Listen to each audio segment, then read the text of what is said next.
Écoutez bien ça, c'est assez incroyable. Elle ne déménageait pas, elle restait dans mon appartement en impayé et en même temps, elle avait un appartement neuf à l'office HLM qu'elle ne payait pas non plus.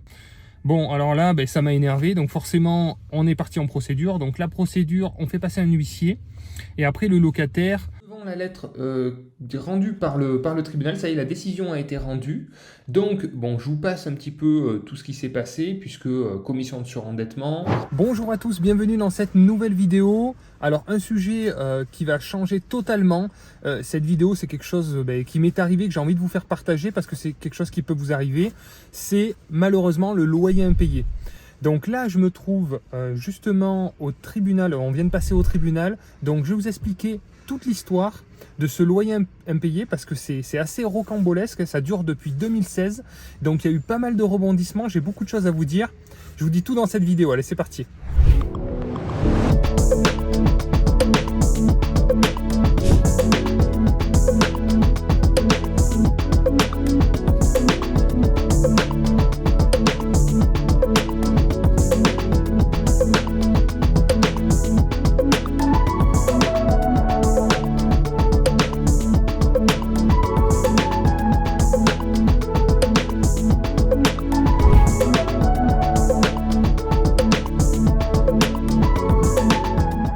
Si vous tombez sur cette chaîne par hasard, tant mieux, merci YouTube.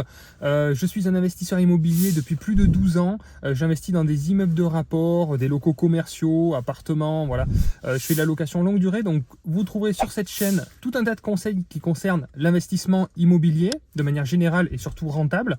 Et je co-dirige aussi la société Projet Locatif. Vous avez un lien en description. C'est une société spécialisée en investissement locatif qui peut vous proposer des projets rentables sur toute la France. Nous avons des conseillers spécialisés qui sont tous des multi-investisseurs et qui peuvent vous aider à optimiser le processus d'acquisition et à mieux sécuriser aussi vos investissements. Bon, voilà, j'ai fini mon pitch. Donc du coup, je vais vous expliquer un petit peu ce qui s'est passé avec cette locataire, cette histoire assez incroyable. Donc cette locataire, elle était déjà dans un immeuble que j'ai acheté moi en 2016. Voilà, donc c'était un marchand de sommeil. Clairement, c'était quelqu'un qui louait pour louer. Il faisait aucun travaux. Donc franchement, les appartements étaient en très mauvais état. Les locataires qui acceptaient de vivre dans ces conditions-là, franchement, c'était pas les meilleurs locataires. Donc forcément, il y avait beaucoup de CAF, enfin il y avait beaucoup de problèmes entre voisins. Il y avait beaucoup de problèmes à régler, tout simplement. Donc j'ai acheté cet immeuble avec une super rentabilité. Par contre, la rentabilité était top, mais par contre, il y avait énormément de problèmes à régler. Donc, je savais pourquoi il y avait beaucoup de rentabilité. Mais moi, je savais ce que je voulais faire avec cet immeuble. Je savais qu'il y a un potentiel d'évolution de loyer. La base de l'immeuble était vraiment top. Je vous mettrai quelques photos, vous allez voir, ça va défiler. L'immeuble était magnifique, une structure béton. Les appartements en soi étaient bien desservis, c'était des grands apparts. Donc, il y avait 7 F2 et 5 F1 dans cet immeuble. Que j'ai payé 350 000 €, tout compris, voilà, pour 12 appartements, donc c'est vraiment pas cher sur mon secteur. Et je savais qu'en modernisant, en injectant donc des travaux à chaque départ de locataire, j'allais monter en gamme, j'allais pouvoir monter les prix et avoir un immeuble au top. Et c'est le cas aujourd'hui parce que ça va faire maintenant 5 ans, un peu plus de 5 ans que j'ai acheté cet immeuble. Et j'ai rénové quasiment tous les appartements, il n'y en a plus que 2 que je n'ai pas rénovés. Le cash flow me permettait en fait de créer de la trésorerie et de rénover. Bon voilà, je ne vais pas vous parler du projet, c'est pas l'objet de la vidéo. L'objet de la vidéo, c'est de vous parler de cette locataire. Alors, cette locataire s'est mise à ne pas payer assez rapidement. Alors, heureusement, j'avais une très bonne rentabilité sur cet immeuble, donc ça ne me grevait pas trop mon cash flow. Mais elle commençait à avoir des impayés, donc elle commençait à payer, on va dire, en partie son loyer. À moitié, il y a des mois où elle zappait, il y a des mois où elle payait entier, il y a des mois où elle payait la moitié. Donc, dans ce genre de situation, le mieux, c'est d'aller discuter avec les locataires et de voir avec eux, en fait, quelle est la meilleure solution. Franchement, c'est ce qui marche le mieux. Moi, j'ai mis du temps à le faire, j'ai mis à peu près 6 mois. Donc, forcément, on arrive déjà dans une situation qui est un peu trop dégradée. Donc, je vous conseille de le faire dès le début. Dès le premier ou deuxième mois de loyer impayé, de discuter, de garder la communication pour essayer de trouver des solutions. D'ailleurs, j'ai vu un reportage à ce sujet sur M6 qui était très bien fait sur les organismes sociaux qui ont 15% d'impayés. C'est monstrueux, hein. Donc ça touche une catégorie sociale qui a plus de difficultés. Moi, clairement, sur 80 appartements, j'ai eu 2 impayés en 12 ans. Voilà, donc en termes de pourcentage, on est très très loin de ça, puisqu'on attire des super profils, enfin bon, voilà, rien à voir. Donc je vais voir cette personne et je lui demande ce qui se passe. Je lui dis, mais je vois que vous avez quelques difficultés à payer votre loyer, qu'est-ce qui se passe? Bon, ben là, forcément, cas particulier, elle venait de perdre son travail, adulte handicapé, du coup, moins de revenus. Donc je comprends un peu la situation, je dis, ok, bon, je comprends mieux. Et je vais vous aider, parce que moi, je trouvais que c'était mon rôle, finalement, de l'aider aussi à se débrouiller. Donc, je l'ai mis en relation avec une assistante sociale, qui l'a aidé à monter un dossier. Donc là, c'était pareil, c'était un peu compliqué. Mais elle a monté un dossier d'aide exceptionnelle pour une créance de dette de loyer. Et donc, elle a obtenu ses aides. Donc, il y avait un peu plus de 3000 € de créance à ce moment-là. Elle a obtenu ses aides. Sauf que moi, j'en ai jamais vu la couleur en fait. Elle les a perçues directement. Et c'est ça que je trouve incroyable. C'est qu'en fait, elle a perçu les aides. Moi, j'en ai jamais vu la couleur. Donc, je suis allé la voir. Je suis allé chez elle. Et effectivement, elle s'était fait plaisir. Donc voilà, donc bon, je vous passe les détails, mais des pots, vous savez, les pots à tabac, là, il y en avait partout, des pots de cigarettes, un peu de bouteilles d'alcool avec ses fils, bon voilà, c'était un peu le bazar. Donc j'ai pas trouvé ça cool, parce que moi j'ai voulu l'aider, à partir de ce moment-là, elle a plus du tout payé. Donc là, clairement, par contre, elle a arrêté de payer totalement. Bon, alors là, ça m'a énervé, donc forcément, on est parti en procédure. Donc la procédure, on fait passer un huissier, et après le locataire doit régulariser le loyer assez rapidement, et si c'est pas fait, on passe au tribunal. Donc ça, c'était déjà il y a pas mal de temps. Donc évidemment, elle n'a pas régularisé, donc on a eu une convocation au tribunal. Entre-temps, forcément, les loyers impayés s'accumulaient, donc j'étais en contact avec son assistante sociale. On lui a trouvé une solution de relogement dans une solution HLM, sauf qu'elle ne déménageait pas. Écoutez bien ça, c'est assez incroyable. Elle ne déménageait pas, elle restait dans mon appartement en impayé, et en même temps, elle avait un appartement neuf à l'office HLM qu'elle ne payait pas non plus. Donc elle se retrouvait avec 2 loyers impayés, 2 appartements. Je trouvais ça dingue, donc je suis retourné la voir pour comprendre ce qui se passait. Donc là, elle avait quelques difficultés à trouver comment déménager. Donc apparemment, c'était ça son problème. Donc je dis, ça fait 2 mois que vous accumulez 2 loyers impayés pour moi et 2 mois pour l'office HLM, c'est dur à dire. Je pense que vous allez vous mettre vraiment dans une situation délicate. Donc je lui ai dit, écoutez, moi je vous propose de vous payer le déménagement. Donc là, clairement, c'est clair que ça fait mal, parce qu'on est déjà en impayé, on était à 4000, 5000 €. Donc ça fait mal, mais il vaut mieux arrêter, donner un peu, plutôt que sinon ça aurait pu durer peut-être 1 an ou 2 ans de plus. Voilà, si on suit la procédure classique, tribunal, expulsion, on en a pour 1 à 2 ans, facile.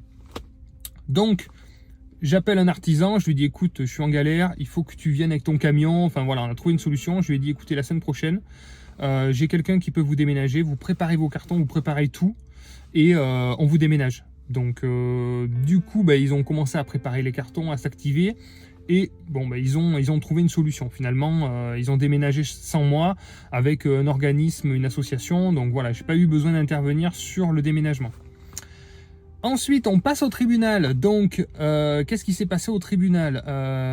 Alors, en fait, le dossier de tribunal donc, a poursuivi, a dit qu'elle devait payer, en fait, tout simplement. Donc, qu'est-ce qu'ils ont fait? Donc, il faut savoir que socialement, c'est des gens qui ont des petits moyens et qui ont énormément d'aide. Donc, clairement, elle a eu les avocats, elle a eu tout ce qu'il fallait. Donc, bon, moi, j'ai pas pris d'avocat. Je me suis défendu tout seul.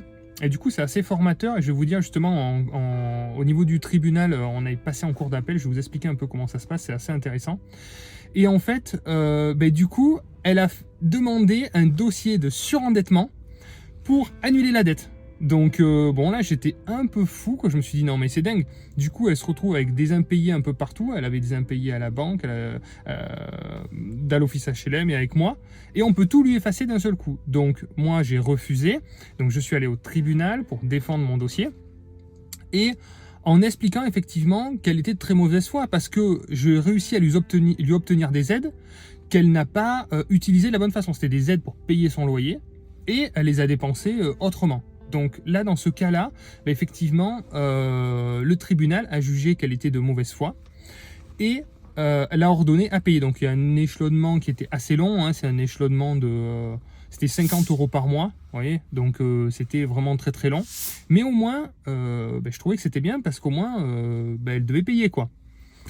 Alors elle a fait appel, évidemment. Donc c'est là où on en vient à la journée d'aujourd'hui, là où je viens de passer en cours d'appel. Elle a fait appel de cette décision, bien sûr avec une avocate. Hein. Donc là, il y avait l'avocate, elle a plaidé, moi j'ai plaidé, quoi, ma façon, on va dire.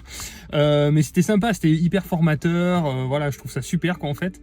Et donc là, en cours d'appel, clairement, en fait, le juge m'explique qu'il se retrouve dans une situation délicate.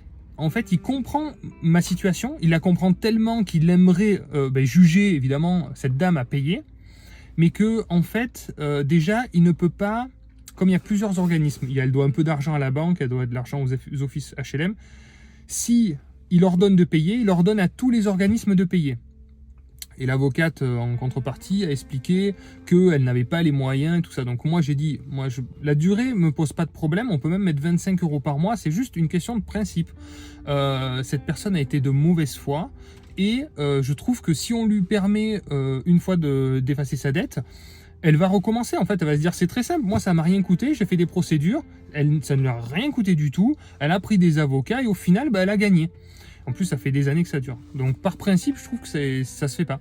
Donc, le juge acquiesce, mais en même temps, on se retrouve devant une difficulté. Comme il y a plusieurs organismes à rembourser, c'est compliqué de cumuler en fait ces aides parce qu'en fait, ils sont limités dans la durée. Donc là, en fait, si on faisait 25 € par exemple pour moi, 25 € pour l'office HLM, et je sais plus, c'était pas grand-chose de la banque, c'était des petites sommes. Mais ça voudrait dire que pendant 10 ans, elle va devoir payer. Et ils sont limités en termes de durée, donc ils ne peuvent pas.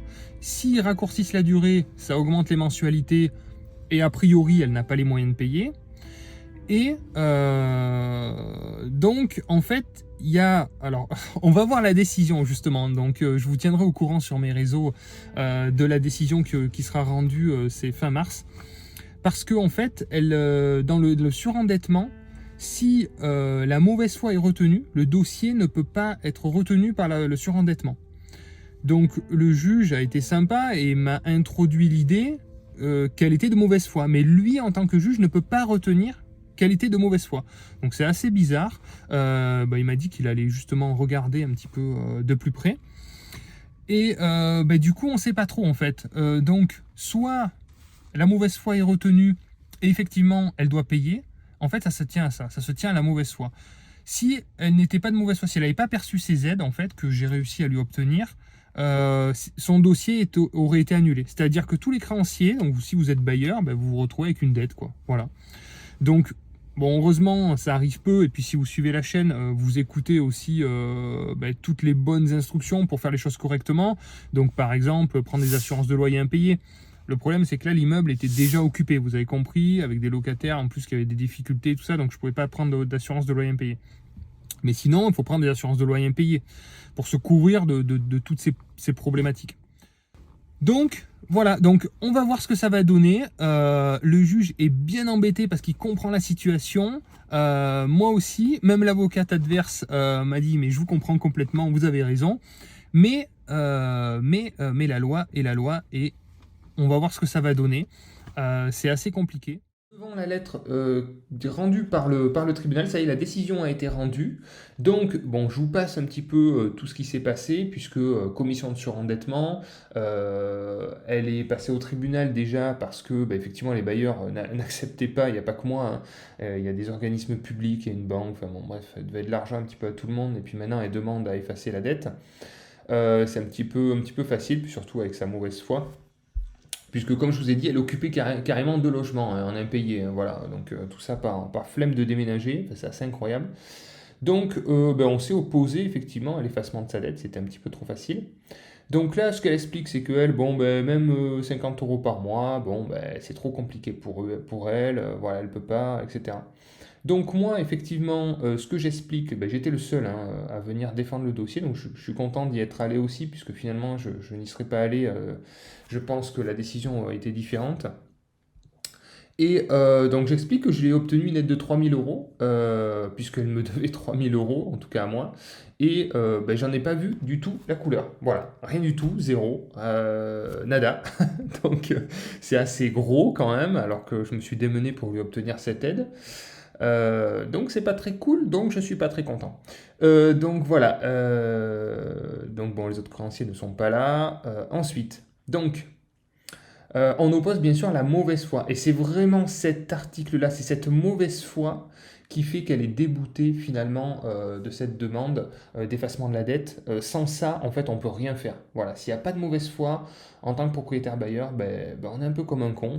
On est là, on regarde, bon ben voilà, on tire un trait sur la dette, terminé, vous en assumez les conséquences. On ne regarde pas si vous avez des crédits, des taxes foncières à payer, enfin des charges énormes. On s'en fout, on efface la dette et puis terminé. Donc là, clairement, il y avait vraiment de la mauvaise foi. Donc on l'a bien relevé. Et donc voilà, je soutiens qu'elle a eu une aide de 3 000 euros et elle ne contredit pas, puisque de toute manière j'ai les preuves et j'ai les documents qui vont en ce sens. Et ce qui s'est passé, la deuxième chose aussi qu'elle a mal géré, c'est elle n'a pas payé en fait sur la première audience où elle a été condamnée à verser. Elle n'a rien versé entre la première audience et l'appel. En fait, elle aurait dû montrer de la bonne foi en versant au moins 50 euros par mois, par exemple, ou quelque chose comme ça. Ça aurait été un petit peu plus compliqué de prouver sa mauvaise foi, mais entre les deux, à partir du moment où elle a été condamnée, elle aurait dû commencer à payer. Et elle n'a pas payé. Et donc là, ça aggrave son cas, puisque pour le coup, ça relève vraiment de la mauvaise foi. Et donc voilà, elle doit être déchue du bénéfice de la procédure de surendettement par application. Donc bon, je vous tease un peu le truc, mais voilà, elle est déboutée. Et bien sûr, on prononce la déchéance du bénéfice de la procédure de surendettement et condamne Madame Nanana, voilà, aux dépens. Donc, elle doit payer maintenant. Et on va voir, elle peut aller en cours de cassation. Donc, je sais pas si elle va aller en cours de cassation, mais on s'attend à tout, on sait jamais avec ce genre de loustic, on va dire. Mais bon, j'espère pas, je pense pas. Bien que elle, je pense que ça va rien lui coûter. Donc, normalement, a priori, ça devrait en rester là et on devrait proposer un échéancier pour le remboursement de la dette. Je vous tiendrai au courant sur Instagram. De toute manière, vous suivez un peu mon quotidien. Donc sur Instagram, je vous montrerai tout ça. Et je vous donnerai toutes les infos concernant cette affaire. Voilà, je voulais vous partager un peu cette expérience qui m'est arrivée. Parce que c'est assez incroyable. Ça date de 2016. Ça fait depuis 2016 qu'il y a commencé à avoir des loyers impayés. Donc je ne sais pas à quel moment vous allez voir cette vidéo. Mais bon, là, on est début 2022. Vous vous rendez compte, ça fait 6 ans. Ça va faire 6 ans que cette affaire dure, quoi. Et elle s'en fout parce qu'en fait, c'est des avocats qui sont payés d'avance, les frais sont payés. Donc voilà, donc moi je fais des déplacements à droite, à gauche. Enfin, en tout cas, l'avantage que j'y vois, c'est que c'est formateur. Dans la vie, vous avez toujours deux choix. Donc moi, j'essaye au maximum de choisir ce que ça m'apporte plutôt que ce que je perds à chaque fois. Parce qu'il y a toujours des choses à gagner, même dans des situations difficiles et dures. C'est très formateur dans la vie. Donc, voilà, donc en tout cas, ça m'aura appris beaucoup de choses. Voilà, j'espère que vous en saurez un petit peu plus maintenant sur les procédures et les loyers impayés. Je vais arrêter la vidéo parce que du coup, ça fait très très mal au bras de tenir le téléphone comme ça. Si vous avez aimé cette vidéo, je vous encourage à mettre un petit like. Dites-moi dans les commentaires si ce genre de contenu, alors vous voyez, je suis dans la voiture, c'est filmé vraiment un petit peu à l'arrache. J'espère que le son va être bon, tout ça. Dites-moi si ça vous plaît pour que je vous partage plus de quotidien comme ça, parce qu'il m'arrive beaucoup de choses, hein, quand on commence à avoir beaucoup d'immobilier, il se passe beaucoup de choses. Dites-moi si ça vous plaît, et puis je continuerai à partager, et puis on continue aussi les vidéos terrain qui vous plaisent aussi beaucoup. Merci d'avoir regardé la vidéo, à bientôt les investisseurs, ciao.